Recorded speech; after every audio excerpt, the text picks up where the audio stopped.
मेरी चाची मुस्कुराते हुए मेरे पास आई और उन्होंने मुझे गले लगा लिया। मैं उनको देखकर बहुत खुश हो गया क्योंकि यहाँ मेरी जान पहचान वाला कोई नहीं था। चाची का बचपन मेरे गांव में ही बीता था क्योंकि वह अपने एक रिश्तेदार के यहाँ पढ़ाई करती थी। इस तरह चाची का मुझसे लिपटना मुझे बेहद सुकून दे रहा था। पता नहीं क्यों मुझे उनकी ये अदा अपनी ओर खींचती चली जा रही थी। दिल कर रहा था कि चाची मुझसे ऐसे ही लिपटी रहे। उनके लिपटने से एक अलग ही तरह का आनंद मिल रहा था जिसे मैंने पहली बार महसूस किया था। मैं बिल्कुल मदहोश हो गया था। फिर चाची मुझे अपने घर ले गई। रात के 11 बज चुके थे। चाची ने कहा चलो अब लेट जाते हैं। रात गहरी हो रही है और अंदर का माहौल आहिस्ता आहिस्ता गर्म होता जा रहा था।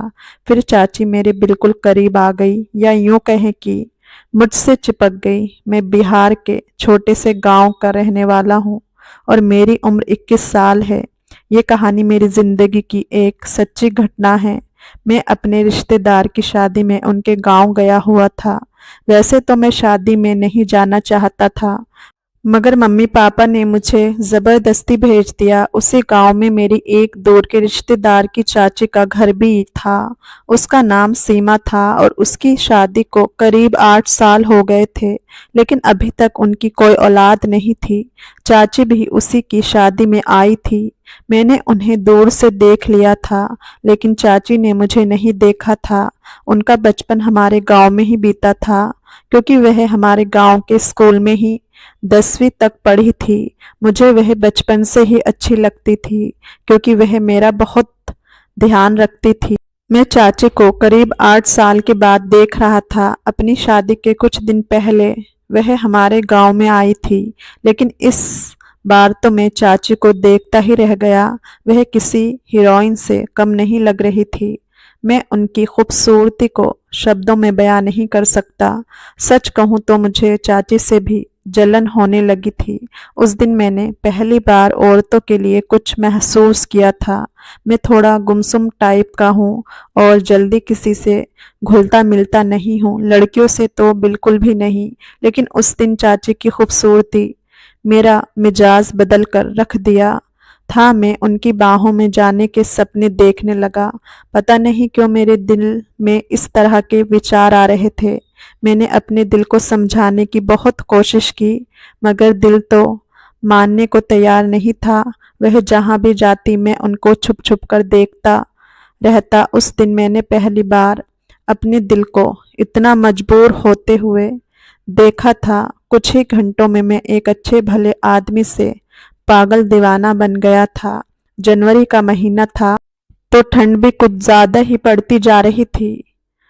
रात के साथ साथ ठंड भी बढ़ रही थी। शादी का माहौल था तो सोने की व्यवस्था भी कुछ ठीक नहीं थी। मैं इसी चक्कर में लगा था कि अब सर्दी में रात कैसे कटेगी, लेकिन मालिक ने मेरी प्रार्थना सुन ली थी और मेरी समस्या का समाधान कर दिया था। चाची मुस्कुराते हुए मेरे पास आई और उन्होंने मुझे गले लगा लिया। मैं चाची को देखकर बहुत खुश हो गया क्योंकि यहाँ मेरी जान पहचान वाला कोई नहीं था।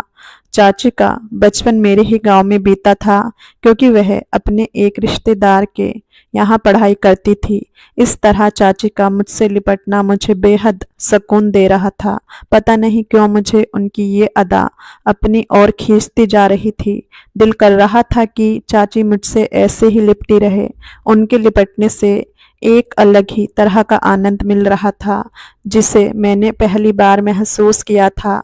मैं बिल्कुल मदहोश सा हो गया था। तभी चाची मुझसे अलग होते हुए बोली, पिंटू तुम कब आए? मैंने कहा चाची मैं तो दिन में आ गया था। क्या बात है पिंटू, तुम कुछ परेशान लग रहे हो? चाची बोली। फिर मैं चाची को अपनी रात बिताने की समस्या बताई तो वह बोली, इसमें परेशानी की कोई क्या बात है? तुम मेरे साथ चलो मेरे घर पर, तुम आराम से सो जाना। मैं खुश हो गया था और चाची के साथ उनके घर की तरफ चल पड़ा। अंधेरी रात थी और साथ में रास्ता भी बहुत सुनसान था।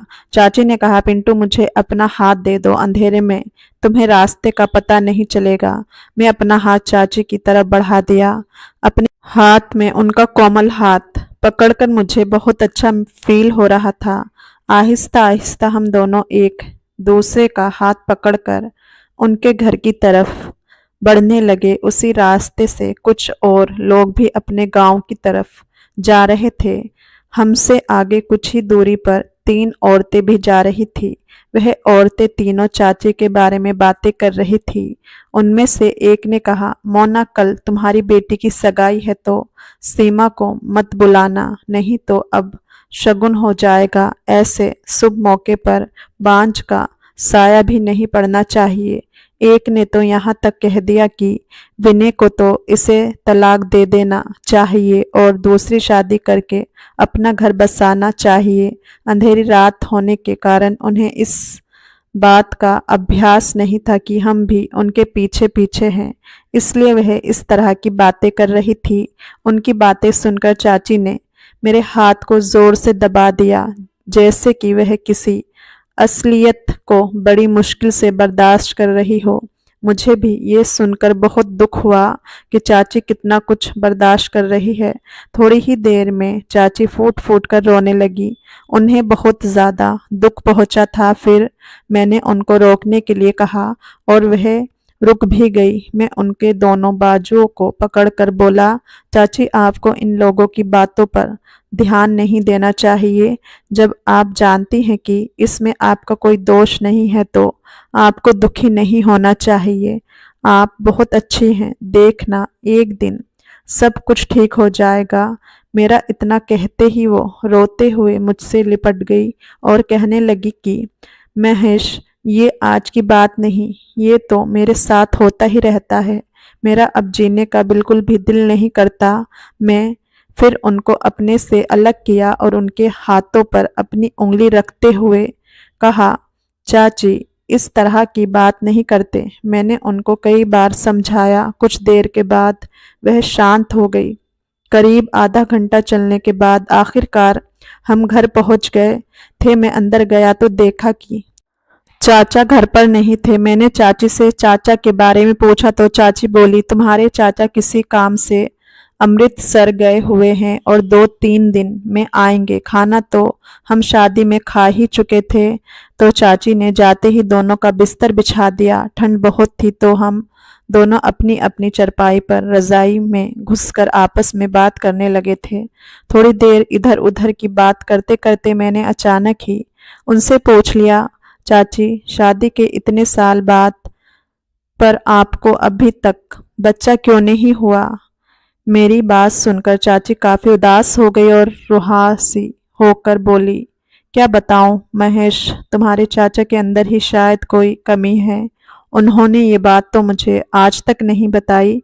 बिल्कुल ये बात उन्होंने मुझसे छुपाई है। जिस क्लिनिक में वो टेस्ट करवाने गए थे वहाँ एक मेरी फ्रेंड काम करती है तो उसने मुझे बताया कि तुम्हारे पति को इस तरह की प्रॉब्लम है। मैं भी आज तक उनसे कभी इस बारे में कोई बात नहीं की।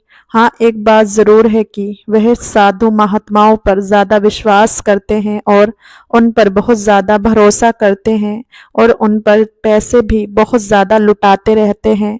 कोई कहता है कि 5 महीने में खुशखबरी मिल जाएगी और कोई साल के अंदर खुशखबरी मिलने की बात करता है। ये सब 8 सालों से चल रहा है। एक ने तो अभी 3 महीने में ही खुशखबरी का वादा किया है, लेकिन महेश मैं जानती हूँ कि इन सबसे कुछ नहीं होने वाला। और इतनी बात कहते हुए चाची रोने लगी। मुझे भी अच्छा नहीं लगा और मैं अपनी चरपाई से उठकर उनके चरपाई पर जाकर बैठ गया। अपने हाथों से चाची के आंसू पोंछने लगा। फिर मैं चाची के आंसू पोंछने के बाद अपनी चरपाई पर वापस आने लगा तो चाची मेरा हाथ पकड़कर बोली, महेश अगर आज तुम नहीं होते तो शायद मैं कुछ कर बैठती।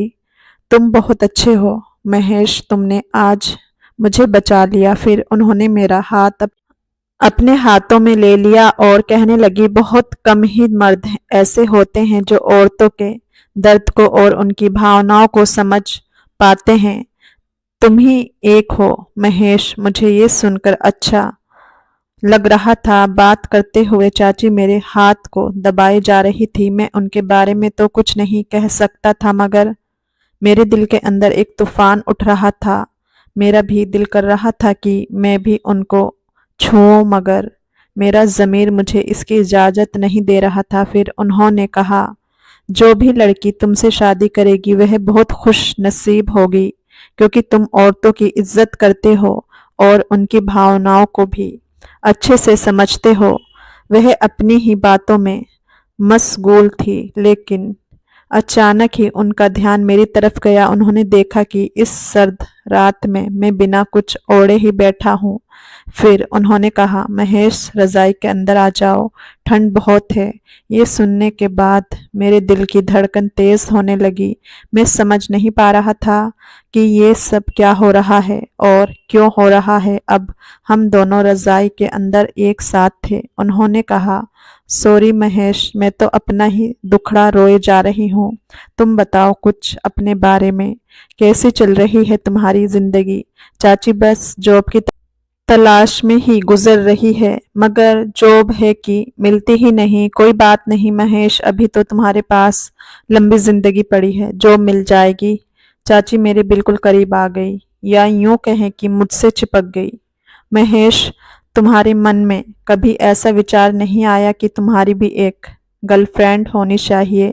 विचार तो चाची आते हैं, मगर कोई ऐसी मिली ही नहीं आज तक। फिर चाची मेरी तरफ मुड़ गई। फिर उन्होंने कहा, महेश तुम्हें किस तरह की गर्लफ्रेंड चाहिए? मैं भी झट से कह दिया कि बिल्कुल आपकी तरह चाहिए। फिर उन्होंने मुस्कुराते देखा, मेरी तरह ही क्यों चाहिए? क्योंकि आप बहुत सुंदर हैं और समझदार हैं और एक अच्छे दिल के इंसान भी हैं।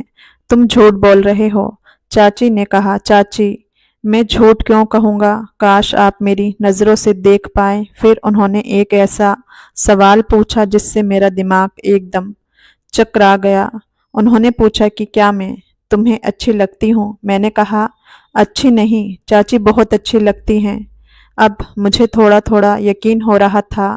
अब चाची भी मुझ में इंटरेस्ट ले रही थी। बाहर सर्द रात बढ़ती जा रही थी और अंदर का माहौल आहिस्ता आहिस्ता गर्म होता जा रहा था। फिर चाची बोली, तुम पहले इंसान हो महेश जिसे मुझ में इतना गुण दिखते हैं। ऐसा लग रहा था जैसे मेरी बातों से चाची को बहुत खुशी मिल रही थी। होती भी क्यों ना, हर इंसान तारीफ का भूखा होता है। मैं चाची से एक बात कहना चाहता था, लेकिन शब्द जुबान पर आते आते रुक जाते थे। लगता था कि चाची कहीं मेरी बात को बुरा ना मान जाए।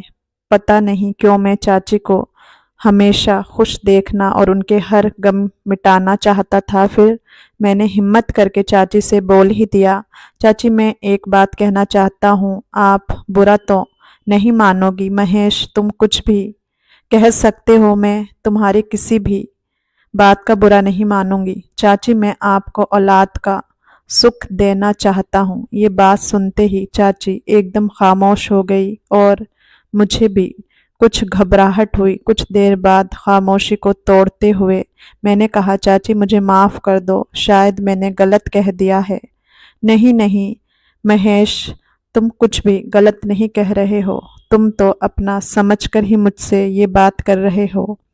मैं तो महेश ये सोच रही थी कि गलत नहीं होगा क्या। फिर मैंने कहा, अगर बहुत कुछ ठीक करने के लिए थोड़ा सा गलत किया जाए तो मेरी समझ में ये गलत नहीं होगा। फिर चाची बोली कि महेश, मैं तुम्हारी बात से सहमत हूँ, लेकिन मुझे सोचने के लिए कुछ वक्त चाहिए। मैंने कहा, ठीक है, आप सोच लेना। फिर हम दोनों सो गए, क्योंकि अगले दिन मुझे बारात के साथ जाना था। अगले दिन सुबह जल्दी उठ गया, क्योंकि 8:30 बजे मुझे बारात के साथ जाना था। जब मैं वहां से जाने लगा तो चाची ने कहा, शाम को भी यही आना महेश, मैं तुम्हारा इंतज़ार करूंगी। फिर मैं बारात के साथ चला गया। चाची उस दिन शादी में नहीं आई थी। रात के 10 बज चुके थे और मैं खाना खाकर चाची के घर की तरफ चल पड़ा। चाची मेरा ही इंतज़ार कर रही थी और मुझे देखकर मुस्कुराते हुए बोली, महेश, आज मैंने पूरा दिन तुम्हें बहुत ज़्यादा याद किया। मुझे भी आपकी बहुत याद आ रही थी। चाची, मैंने कहा। फिर चाची ने कॉफ़ी बनाई और कॉफ़ी पीकर हम दोनों बेड पर बैठ गए। फिर चाची बोली, महेश, मैं तुम्हारी कल वाली बात से सहमत हूँ। मैंने कहा, चाची देखना, आपकी आने वाली ज़िंदगी में खुशियाँ ही खुशियाँ होंगी। चाची बोली, मैं तुम्हारा ये एहसान मरते दम तक नहीं भूलूंगी। और फिर आहिस्ता आहिस्ता हम दोनों एक दूसरे के बाहों में समाते चले गए और दो जिस्म एक जान हो गए। अगले दिन चाची बहुत ज़्यादा खुश लग रही थी। मैं भी उनको देखकर खुश हुआ था। फिर चाची ने मुझे कहा, महेश, तुमने मेरी हर तमन्ना पूरी कर दी।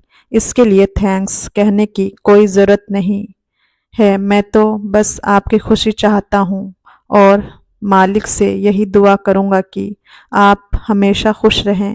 इस तरह मैं चाची के घर पर 3 दिन था और मैं चाची को हर खुशी देने का भरपूर प्रयास किया। जब मैं वहाँ से वापस आ रहा था तो चाची की आंखों में आंसू थे। मैंने उनको गले लगाया और उनसे दोबारा मिलने का वादा करके वहाँ से अपने घर रवाना हो गया। करीब 1.5 महीने बाद मुझे उनका फ़ोन आया। वह कह रही थी कि मैं माँ बनने वाली हूँ। मुझे ये बात सुनकर बहुत खुशी हुई और मैं मालिक का धन्यवाद किया। दिवाली के कुछ दिन बाद चाची को बेटा हुआ। मेरा बहुत मन था कि मैं अपने बेटे को देखने जाऊं, लेकिन चाची मेरी दूर के रिश्ते में थी तो बिना कारण उनके घर जाना ठीक नहीं लगा। उन दिनों स्मार्टफोन भी नहीं हुआ करते थे जो मैं अपने बेटे की तस्वीर भी देख पाता। आखिरकार 1 साल बाद एक रिश्तेदार की शादी में चाची से मुलाकात हो गई। फिर मैं वहाँ अपने बेटे को देखा। मेरी आंखें नम हो गई। मैं बहुत भावुक हो गया था, लेकिन मैं किसी तरह अपने ऊपर काबू रखा। चाची बहुत खुश थी और उनकी खुशी देखकर मुझे लगा कि मेरा जीवन सफल हो गया। दोस्तों, कहानी ज़रा भी पसंद आई हो तो लाइक, शेयर और चैनल को सब्सक्राइब ज़रूर से करें। फिर मिलेंगे एक और नई इंटरेस्टिंग कहानी के साथ। धन्यवाद।